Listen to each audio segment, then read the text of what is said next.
Well, hi everybody. Good morning to meteorologist Travis Kleneski here on this Tuesday morning Futurecast.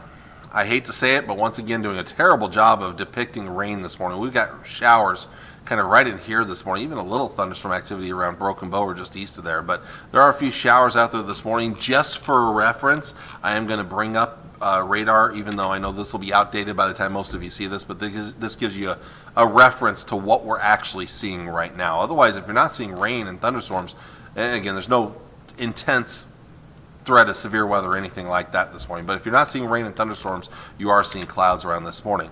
The thickest clouds and the showers will continue eastward. We'll see some clearing, kind of a partly cloudy afternoon out there, with some outflow boundaries in the area, plus a chance of storms anyway. We may actually see some thunderstorms fire up later this afternoon and into this evening. We're going to have to watch that chance of some strong to severe thunderstorms through the evening hours. Later in the night, that chance will start to scoot to the east and clear on out of here. Quiet weather heading into tomorrow. Most of tomorrow looks sunny, hot, humid again. Late in the day, small chance of a shower or an isolated thunderstorm in here with a few extra clouds late in the afternoon.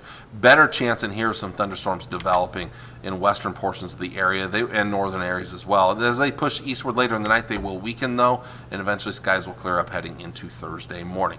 There is a chance of severe weather later this afternoon and into the evening hours. A slight risk of severe weather in northern areas here. Best chances will be up here into South Dakota, northwest Iowa. A smaller chance in the green areas, the marginal risk here. Large hail, damage and winds the main threat. Tomorrow it's a lower end threat, but there is a chance out there. Northern and western areas are included in a marginal risk of severe storms. And then for Thursday, and this will be more towards Thursday night, once again, a lower end chance of some severe weather.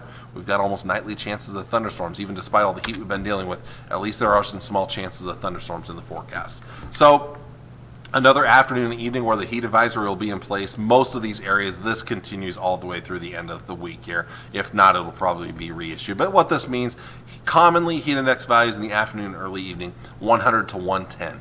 That's what most of us will be dealing with. Highs today, we're looking at 90s and 100s. 105 could be as warm as 105 in the McCook area. Tri-Cities area, our in-house forecast model was actually hinting at 101 or 102. I'm not gutsy enough to go that high. I think the humidity being high enough should hold that down a little bit. But with the heat index, it's going to be up around 107, 108, 109 this afternoon. It's going to be very unpleasant. Lows tomorrow morning, mid to upper 60s, lower 70s. Highs tomorrow back into the mid to upper 90s and lower 100s. Another night in the upper 60s, lower 70s for tomorrow night, no, Thursday morning. Thursday afternoon, another hot one, up mid to upper 90s and lower 100s once again. We're going to keep that heat going all the way through the rest of the week, again with some slight chances of showers and thunderstorms during the evening and overnight hours. Of pretty much all of the 7-day forecast has a slight chance, a slightly better chance this evening. And then again, Friday evening as a cold front passes through that, it's more of a cool front really.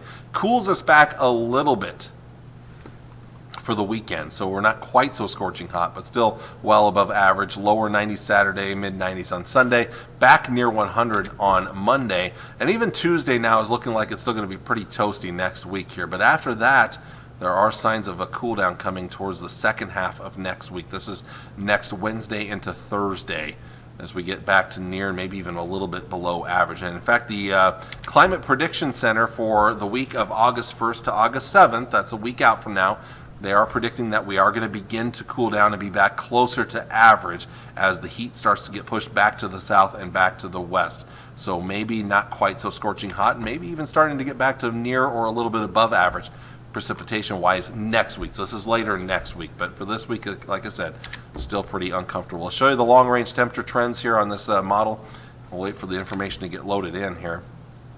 And again, plenty of heat over the next 7 or 8 days. That's not, excuse me, that's not really going anywhere. Again, you'll see a slight cool down as we get towards the weekend right here, Saturday and Sunday. And then there we go. Then the heat's right back with us Monday and Tuesday, but then maybe starting to come down a little bit by Wednesday and Thursday of next week. So we may start to see that cooler air. And this map kind of looks like that map that I showed you, the Climate Prediction Center map, where the heat gets pushed back to the south and to the west, and we're not quite so bad here in central Nebraska, and we'll start to cool things back. So maybe a little less uncomfortable as we get towards the first weekend of August. So I want to thank you all for watching here as I wait for my 7-day forecast to get loaded in one more time here. I want to thank you all for watching on this Tuesday morning. I will see you all again on Wednesday with all of the latest. Until then, take care and God bless. Bye.